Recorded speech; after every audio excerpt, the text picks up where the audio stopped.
DAV school Dudhwakhara के YouTube channel पर आपका हार्दिक स्वागत है। इस समय कोरोना महामारी की वजह से आज पूरे भारत में लॉकडाउन चल रहा है, जिसकी बदौलत बच्चों की पढ़ाई भी डिस्टर्ब हो रही है। एजुकेशन को और बढ़ावा देने के लिए इस डीएवी टीम ने एक मुहिम स्टार्ट की है कि वो बच्चों को ऑनलाइन पढ़ाई कराएंगे और हर दिन कुछ नए वीडियो के द्वारा बच्चों को पढ़ाई से रूबरू करवाएंगे। इस पहल में हमारे सहयोगी डीएवी स्कूल के अंदर गणित सब्जेक्ट हमारे सुरेश जी सर पढ़ा रहे हैं और आज हम बात करेंगे उसी गणित विषय की। तो आज स्टार्ट करते हैं हम कक्षा 10 की ट्रिग्नोमेट्री, त्रिकोणमितीय।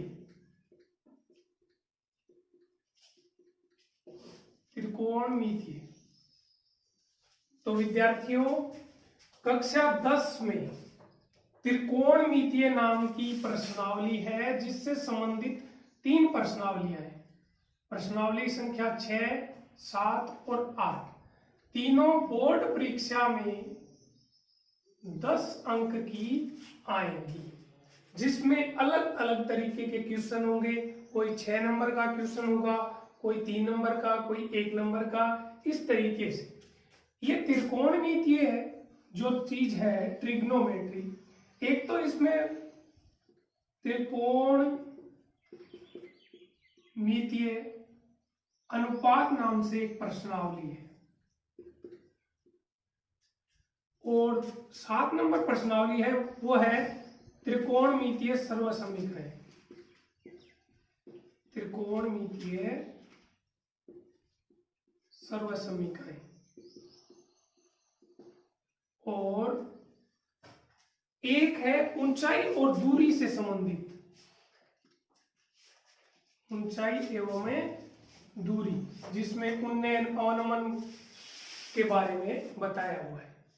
तो ये तीनों प्रश्नावलियां हैं, सबसे आसान प्रश्नावलियां हैं।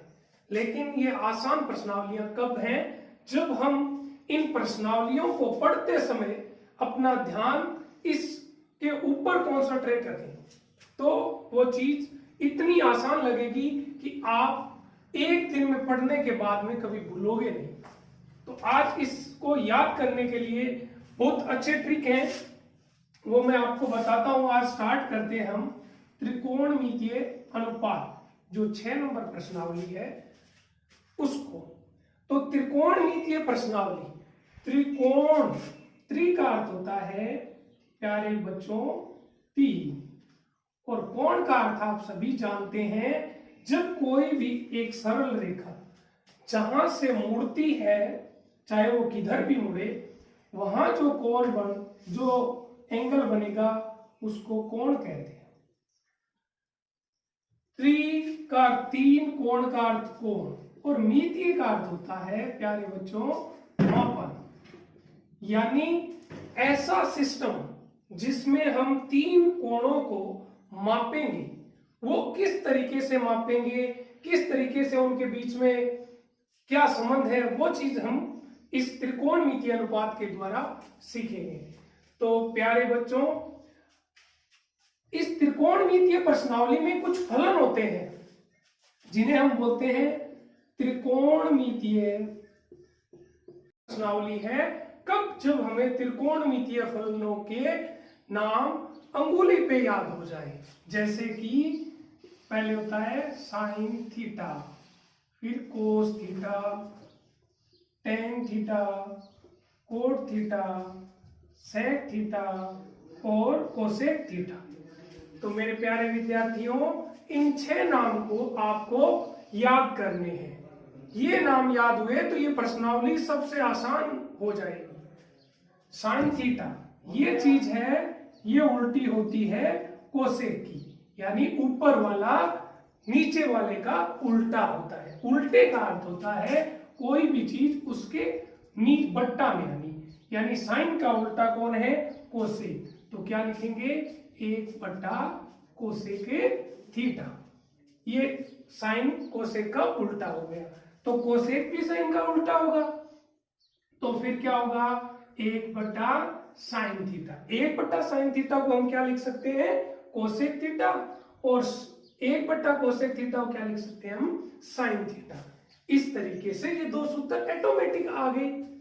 इसी तरीके से आपको क्या है, ऊपर से 2 नंबर कोस है वो उल्टा होगा नीचे से 2 नंबर का। नीचे से 2 कौन है सेक, तो ये इसका उल्टा हो जाएगा। तो कोस किसका उल्टा है बच्चों सेक थीटा का, तो ये क्या हो गया 1/सेक थीटा। कोस किसका उल्टा है सेक का, तो क्या लिखेंगे 1/सेक थीटा। इसी तरीके से सेक थीटा किसका उल्टा है कोस का, तो इसको क्या लिखेंगे 1/कोस थीटा। समझ में आया। इसके बाद में प्यारे बच्चों ऊपर से 3 नंबर कौन है tan, और नीचे से 3 नंबर कोण, ये दोनों आपस में क्या है उल्टे। तो tan का उल्टा कौन है कोट, तो इसको क्या लिख देंगे 1/कोट थीटा। तो कोट थीटा को क्या लिख देंगे, ये tan का उल्टा है तो 1/tan थीटा। समझ में आया बच्चों। अब ये तो है जिस तरीके से हमने याद किया उसी तरीके से। अब देखो tan थीटा का एक और सूत्र होता है। यदि हमें ये पूछ लिया जाए कि tan थीटा को साइन और कोस के पदों में लिखिए, तो प्यारे बच्चों बहुत आसान है वो सूत्र भी। देखो ऊपर से हमने क्या पढ़ा साइन कोस tan, इस तरीके से पढ़ा, तो इन दोनों के बीच में बट्टा लगा दो, वो सूत्र किसका हो गया tan का। बहुत आसान है बच्चों, साइन थीटा बट्टे कोस थीटा। हमने क्या किया है कंटिन्यू याद किए और उनमें बट्टा लगा दिया, वो अगले वाले का सूत्र हो गया। अगले वाला कौन है tan का सूत्र क्या हो गया साइन थीटा बटे कोस थीटा। समझ में आया। अब वही आसान इसका सूत्र बना देंगे हम। वो कैसे बनाएंगे बच्चों, tan का उल्टा कौन है कोट, कोट का उल्टा tan, तो यानी tan का जो भी सूत्र है वो उल्टा हो जाएगा, तब सूत्र किसका बन जाएगा कोट थीटा का। तो साइन थीटा बट्टा कोस थीटा, इसको उल्टा करेंगे क्या हो गया बच्चों कोस थीटा बटे साइन थीटा। ये किसका सूत्र हो गया बच्चों कोट थीटा का। समझ में आया। ये होते हैं त्रिकोणमितीय फलन, हमें इनके नाम याद करने हैं, उसके बाद ये सूत्र ऑटोमेटिक याद हो गए। हुए कि नहीं हुए बच्चों, हुए ना। अब इसके बाद में हम चलेंगे इस प्रश्नावली से संबंधित एक और चीज है जो हमें आगे काम में आएगी बेसिक नॉलेज में। अब प्यारे बच्चों आगे होती है बोधायन प्रमेय। बोधायन प्रमेय या फिर इसका दूसरा नाम होता है प्यारे बच्चों पाइथागोरस प्रमेय। आप इस नाम से तो वाकिफ होंगे, पिछली कक्षा में आपने ये पढ़ा है। तो बोधायन प्रमेय फिर भी मैं एक बार और बता देता हूं। बोधायन प्रमेय हमेशा उस त्रिभुज में लगती है जो समकोण त्रिभुज हो। समकोण त्रिभुज होना जरूरी है।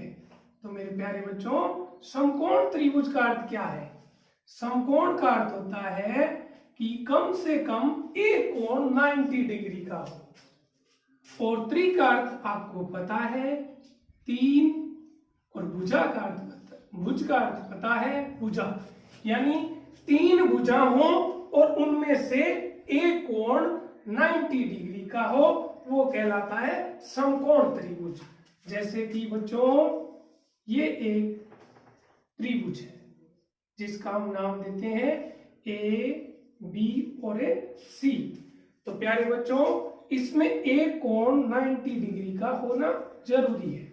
यदि आपने कभी इस तरीके से कोण के ऊपर देखा हो तो उसका अर्थ होता है 90 डिग्री, चाहे ये 90 लिखा हो या ना लिखा हो, ऐसे किया हुआ है डब्बे टाइप, तो वो 90 डिग्री ही होता है। तो प्यारे बच्चों समझ में आया समकोण त्रिभुज किसे कहते हैं, इसको कहते हैं समकोण त्रिभुज। और बचे हुए दोनों कोण हैं वो हमेशा क्या होते हैं न्यून कोण। ये तो आपको पता ही होगा क्योंकि त्रिभुज के तीनों अंतः कोणों का योग 180 डिग्री होता है, जिसमें से 90 एक का हो गया तो 2 कोण बचे, उनके कितने होंगे 90। तो 90 में अगर 2 कोणों को बांटेंगे तो वो 90 से कम होंगे, और 90 से कम के कोण को हम क्या कहते हैं बच्चों? न्यून कोण। इस तरीके से ये हो गया एक समकोण त्रिभुज। अब बात आई हमारे कि समकोण जो त्रिभुज है उसमें जो समकोण के सामने वाली भुजा होती है उसे हम कहते हैं कर्ण। क्या कहते हैं? कर्ण। और इसके बाद में अब हमारे पास एक होता है आधार और एक लंब।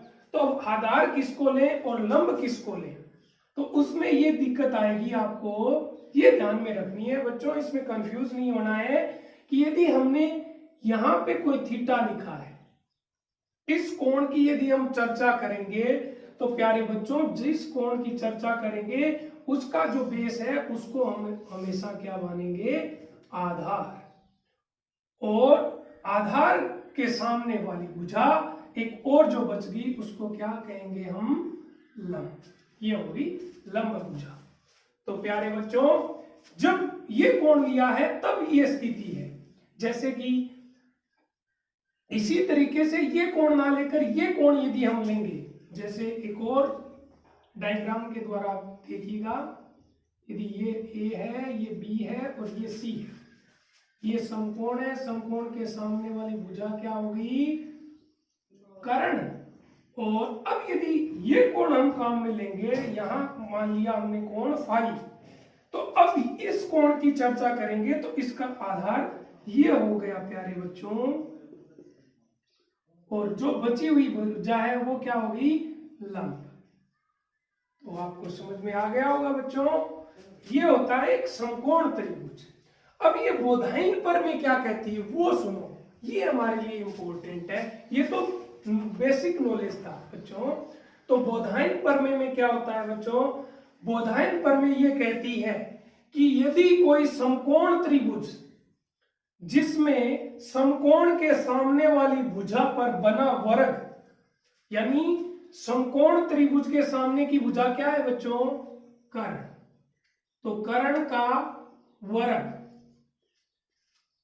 अन्य दो भुजाओं पे बने वर्गों के योग के बराबर होता है। तो एक बार ध्यान से सुनिए, समकोण के सामने वाली भुजा पर बना वर्ग अन्य दो भुजाओं के, अन्य दो भुजा कौन कौन सी है हमारे पास? लंब और आधार। जितना हम बोल रहे हैं उसके अनुसार कर रहे हैं बच्चों। देखो अन्य दो भुजाओं के वर्गों की, तो चलो इनका वर्ग कर देते हैं, जो स्क्वायर लिखते हैं ना उसको वर्ग ही कहते हैं बच्चों। वर्गों के योग, यानी इनके बीच में क्या लगाना है हमें? प्लस। ये हो गई बोधायन प्रमेय। ये बोधायन प्रमेय, इसकी लैंग्वेज में लिख देता हूं, किसी समकोण त्रिभुज में समकोण के सामने वाली भुजा पर बना वर्ग अन्य दो भुजाओं के वर्गों के योग के बराबर होता है। ये कहती है बोधायन प्रमेय प्यारे बच्चों। और इस बोधायन प्रमेय के अनुसार ही हमने ये सूत्र बना लिया। बहुत आसान है ये सूत्र।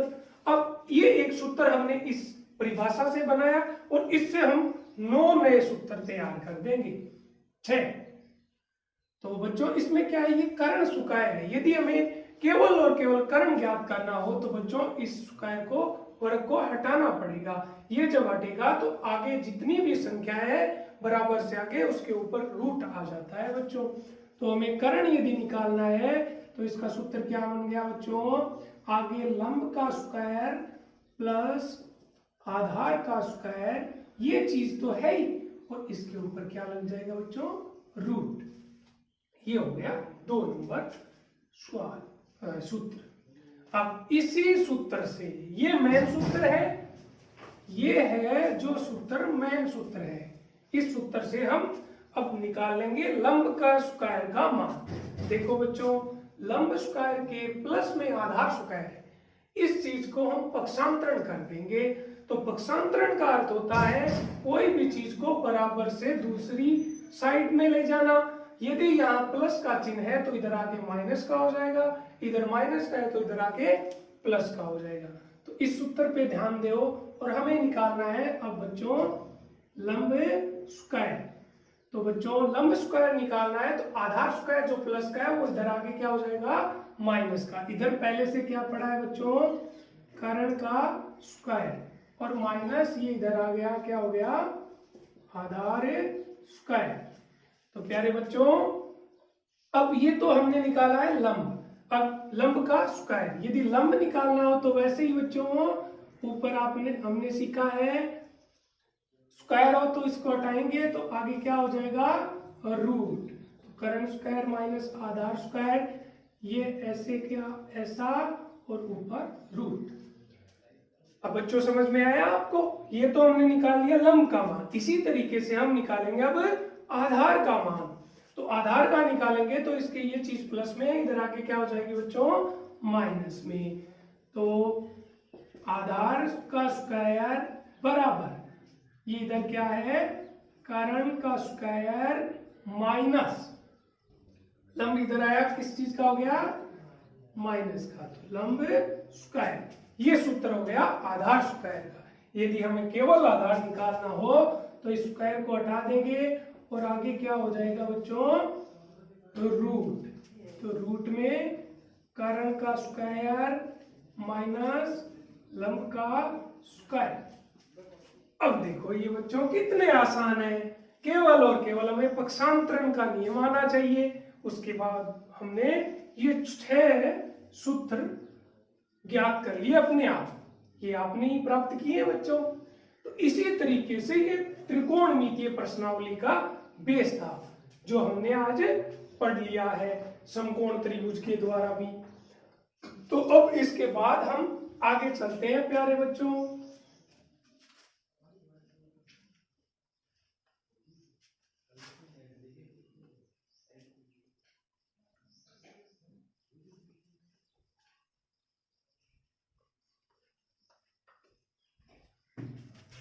अब प्यारे बच्चों एक बार दोबारा हम वही त्रिकोणमितीय फलन लिख रहे हैं बच्चों।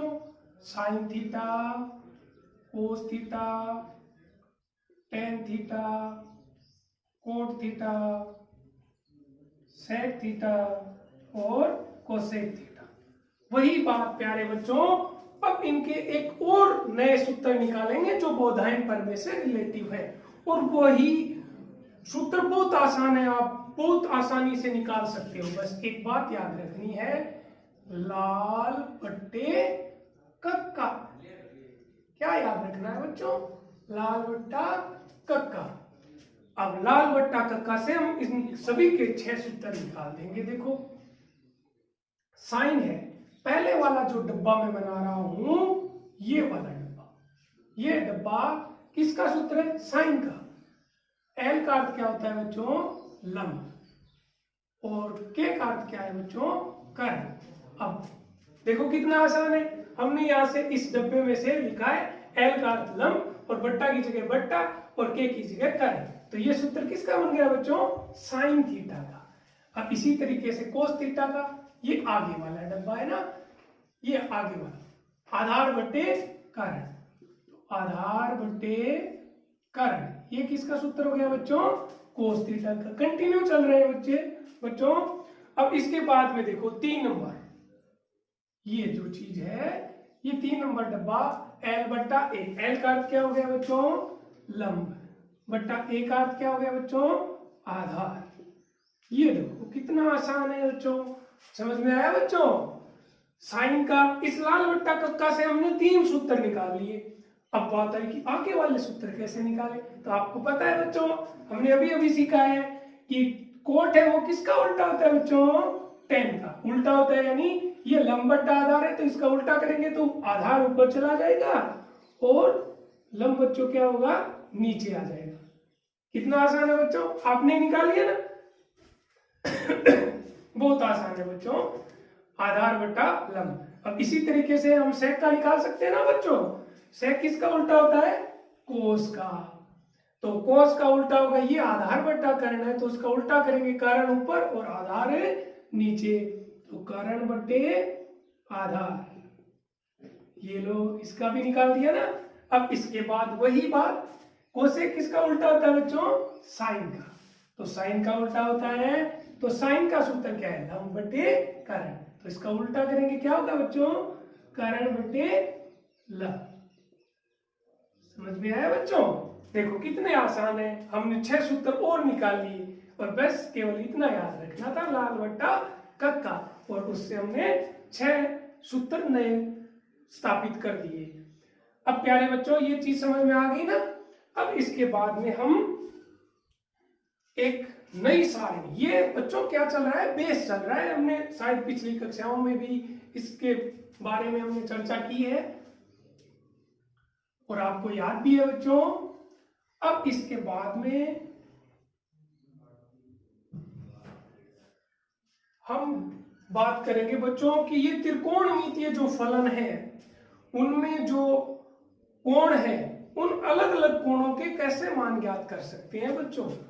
इसके लिए एक सारणी बनाता हूं मैं प्यारे बच्चों। साइन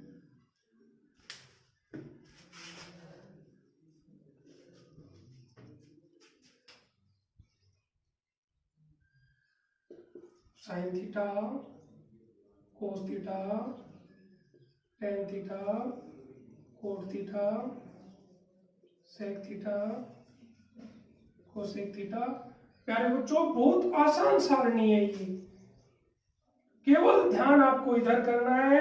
और आपने अभी अभी इस वीडियो को देखा है तो इसका बेस हमने सीखा है, उसी बेस के अनुसार प्यारे बच्चों इस सारणी को हम तैयार कर देंगे। हम मतलब आप ही तैयार कर दोगे, इतनी आसान सारणी है ये। तो प्यारे बच्चों इस तरीके से ये नाम लिखेंगे।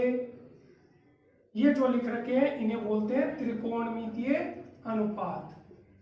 त्रिकोणमितीय अनुपात।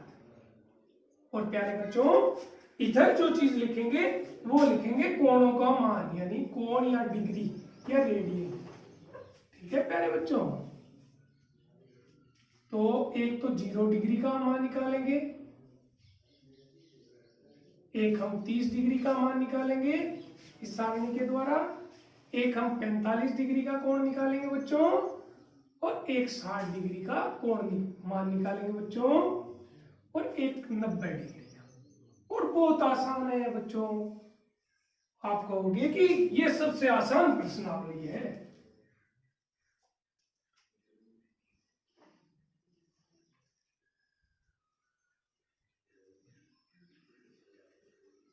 ये देखो, ये हमने एक टेबल बना ली है, इसमें हम मान लिखेंगे। और ये मान मैं नहीं, आप भी बहुत आसान तरीके से रख दोगे। देखो आप एक काम करो, 0 से लेकर आप 4 तक संख्याएं लिखो बच्चों। 0, 1, 2, थोड़ा सा ऊपर से मिटा देता हूं एक बार बच्चों ताकि आपको स्पष्ट दिख सके। 0, 1, 2, 3 और 4। 0 से लेकर आप 4 तक संख्याएं लिखिए बच्चों। इसके बाद आप इन सभी के नीचे 4 का भाग दे दीजिए। आप इन सभी में कितने का भाग दोगे बच्चों? 4 का भाग दे दिया। अब इसके बाद इन सभी के ऊपर आप रूट लगा वर्ग। कितना आसान काम है बच्चों। अब देखो 0 में यदि 4 का भाग देंगे, कोई भी संख्या में 0 के अंदर, यानी कोई भी संख्या में कोई भी संख्या हो चाहे नीचे 0 के नीचे, लेकिन उसका मान क्या होता है बच्चों? 0। और उसका रूट होगा तो वो मान भी क्या होगा? 0। अब ये क्या है? 1/4। 1 को रूट से बाहर निकालेंगे प्यारे बच्चों, क्या आएगा? 1। और 4 को यदि रूट से बाहर निकालेंगे तो क्या आएगा बच्चों? 2। और ये क्या है? 2/4। 2 में 2 का भाग दिया 1। इसको और सरल किया है बच्चों, 4 में 2 का भाग दिया 2। कितनी होगी? 1/4। 2। तो रूट से बाहर निकालेंगे एक को, तो 1 और 2 रूट से बाहर निकलता नहीं है, तो ये क्या हो गया √2, क्योंकि ये शॉर्ट संख्या है। रूट से बाहर वही निकलती है जिनका वर्ग हो रहा है। ये आगे क्या है बच्चों 3/4, तो 3 रूट से बाहर आएगा नहीं बच्चों, तो 3 और 4 को हम क्या लिख सकते हैं 2 × 2, तो रूट से बाहर लेंगे तो क्या आ गया बच्चों 2। 4 में 4 का भाग दिया, क्या आया बच्चों 1। 1 को रूट से बाहर निकालेंगे, क्या आ गया 1। ये इतना काम यदि आप कर लेते हो तो ये सारणी पूर्ण हो चुकी है प्यारे बच्चों। ये सभी मान आप बिना देखे साइन के सारणी में रख दो, वही मान साइन के होंगे। तो यहाँ 0 लिखा, 1/2 लिखा, यहाँ 1/√2 लिखा, यहाँ √3/2 लिखा, यहाँ 1 लिखा। अब मेरे प्यारे बच्चों बताओ आपके समझ में आया कि नहीं? ये टेबल देखो कितनी आसान है। अब देखो, अब मान किसका निकालना है बच्चों कोस का। कोस हमेशा क्या है, अब ये ऐसे है, इसको उल्टे तरीके से लिख दो, कोस के मान आ जाएंगे बच्चों। इधर से स्टार्ट करो, 1, फिर क्या है √3/2, फिर क्या है 1/√2, फिर क्या है 1/2, फिर क्या है बच्चों 0। समझ में आया क्या प्यारे बच्चों? बहुत आसान है, 2 कर दी और हमें समय भी नहीं लगा और इतना कुछ करना भी नहीं पड़ा प्यारे बच्चों। अब इसके बाद में हम निकालेंगे tan का। तो tan का निकालने के लिए प्यारे बच्चों हमने ये चीज सीखी थी थोड़ी देर पहले कि tan थीटा का एक सूत्र होता है sin θ/cos θ। अब इस सूत्र के द्वारा हम प्यारे बच्चों ये सारणी तैयार कर देंगे। तो देखो, अब यदि हम tan 0 का मान निकालें तो क्या लिखेंगे 0/1। तो 0 में 1 का भाग, कोई 0 में कितने का भी भाग देंगे क्या आएगा बच्चों 0, तो ये 0 हो गया। तो tan थीटा का मान क्या हो गया बच्चों 0, tan और 0 का। अब हम निकालेंगे tan और 30 का मान। तो इसमें क्या करना पड़ेगा बच्चों, sin 30 के अंदर cos 30 का भाग देंगे। तो यानी कहने का अर्थ है 1/2 में भाग देंगे हम √3/2 का। तो मेरे प्यारे बच्चों आपको पता है कि यदि 4 बट्टे हो तो उसको हल कैसे करते हैं, ऊपर वाला बट्टा ऐसे का ऐसे और नीचे वाला जो बट्टा है √3/2, ये उल्टा हो जाएगा, 2 ऊपर चले जाएंगे और √3 नीचे आ जाएगा। 2 से 2 कैंसिल हो गया, यानी 2 में 2 का भाग दिया तो 1 आएगा। अब ऊपर क्या बचा है बच्चों 1 और नीचे √3। तो प्यारे बच्चों tan 30 का मान कितना आ गया 1/√3। समझ में आया बच्चों? अब इसी तरीके से कितने आसान है देखो, अब इसी तरीके से हम क्या निकालेंगे tan 45 का कि 1/1 कितने है बच्चों √2, इसमें भाग कितना के देना है 1/√2 का। उसी तरीके से 4 बट्टा है, कैसे हल करेंगे बच्चों, पहले वाला बट्टा ऐसे का ऐसा और नीचे वाले को उल्टा कर देंगे, √2 ऊपर चला जाएगा और 1 नीचे, √2 से √2 कट हो जाएंगे। ऊपर क्या है 1/1, 1 में 1 का भाग दिया क्या है बच्चों 1। तो tan 45 का मान क्या हो गया बच्चों 1। इसी तरीके से हम tan 60 का मान निकालेंगे बच्चों। तो देखो इसमें क्या करेंगे, sin 60 √3/2 के अंदर भाग देंगे cos 60 का 1/2। उसी तरीके से हल करेंगे बच्चों। 4 बट्टा हल कैसे करते हैं, पहला बट्टा वैसे के वैसा, नीचे वाला बट्टा पलट जाएगा, 2 ऊपर और 1 नीचे, 2 से 2 कैंसिल, क्या आया बच्चों √3 और नीचे 1, √3 में 1 का भाग देंगे कितना आएगा बच्चों √3। तो यानी cos 60 tan 60 का मान कितना हो गया बच्चों √3। कितना आसान है बच्चों। अब इसी तरीके से हम tan 90 डिग्री का मान निकालेंगे। तो ये क्या है 1/0। कोई भी संख्या में यदि हम 0 का भाग देंगे तो वहां आएगा इंफिनिटिव यानी अनंत। कोई भी संख्या में यदि हम 0 का भाग दे देंगे तो उसका अर्थ है वहां मान आएगा इंफिनिटिव यानी अनंत। तो प्यारे बच्चों यहां कितना मान हो गया इंफिनिटिव। समझ में आ गया बच्चों। अब ये देखो इसमें थोड़ा सा हमें कर्म करना पड़ा है बच्चों। अब इससे आगे वाला और भी आसान है। देखो बच्चों कोट थीटा किसका उल्टा होता है बच्चों tan का। तो यानी उल्टा है, उल्टे का अर्थ समझते हो ना, ऊपर नीचे वाला। अब 0 है, इसके नीचे की कोई भी संख्या नहीं है, तो इसका अर्थ क्या है बच्चों, 1 है। अब 0/1 को उल्टा करेंगे क्या होगा बच्चों, 1/0। तो 1/0 को क्या लिख सकते हैं, अनंत।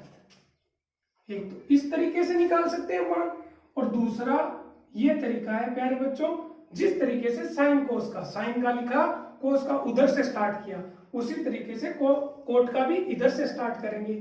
इन्फिनेटिव, फिर √3, फिर 1, फिर 1/√3 और फिर 0। देखो कितना आसान है बच्चों, 4 नंबर सारणी भी हमने तैयार कर दी। अब बच्चों आगे है सेक थीटा। तो प्यारे बच्चों सेक किसका उल्टा है, कोस का। तो कोस का उल्टा है, इसके नीचे कुछ नहीं है, इसका अर्थ क्या हुआ, 1। 1 में 1 का भाग देंगे क्या आएगा, 1। तो सेक थीटा, सेक 0 का मान कितना हो गया बच्चों, 1। अब इसके बाद आगे आता है सेक 30। उल्टा करो कोस का, ये √3/2 है, इसका उल्टा क्या हो जाएगा, 2/√3। इसी तरीके से इसका उल्टा करो, √2/1। 1 को लिखना जरूरी नहीं है बच्चों। इसी तरीके से इसको उल्टा करो, 2/1। 1 लिखना जरूरी नहीं है। अब इसको उल्टा करेंगे, इसके नीचे कुछ नहीं है, इसका अर्थ क्या है, 1। कोई भी संख्या के नीचे यदि कुछ भी नहीं है, इसका अर्थ होता है प्यारे बच्चों 1। तो 0/1 को उल्टा किया, क्या हो गया, 1/0। 1/0 को क्या लिख सकते हैं बच्चों, इन्फिनेटिव। तो ये हो गया अनंत। समझ में आया प्यारे बच्चों। इसी तरीके से हम कोसेक थीटा का ज्ञात कर सकते हैं। एक तो ये तरीका है कि साइन का उल्टा करो, और दूसरा वही कि सेक का जो मान है वो उल्टे से लिखना स्टार्ट कर दो। इन्फिनेटिव 2, √2 और 2/√3 और 1। अब देखो प्यारे बच्चों, ये सारणी देखो कितनी आसान है बनाना, और इसी तरीके से आप प्रयास करोगे तो ये सारणी बहुत आसान तरीके से बना लोगे। यदि आपको ये सारणी बनानी आने लग गई तो उसके बाद में 6 नंबर प्रश्नावली में इन्हीं कोणों के मानों से संबंधित वो प्रश्नावली है, उसको आप कर सकते हैं आसानी से। उनमें से मैं 1-2 सवाल आपको बता देता हूं, उसके बाद में आप प्रैक्टिस करके वो सभी सवाल निकाल लेना, और इस लॉकडाउन के समय का सदुपयोग करना मेरे प्यारे बच्चों।